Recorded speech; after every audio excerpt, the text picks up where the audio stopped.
नमस्ते। बिहार के पावन धरती को मेरा शत शत प्रणाम।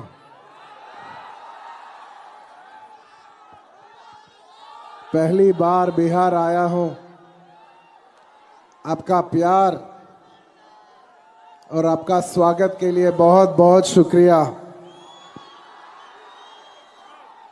पुष्पा कभी झुकेगा नहीं, लेकिन आज पहली बार आपका प्यार के लिए झुकेगा। Thank you partner.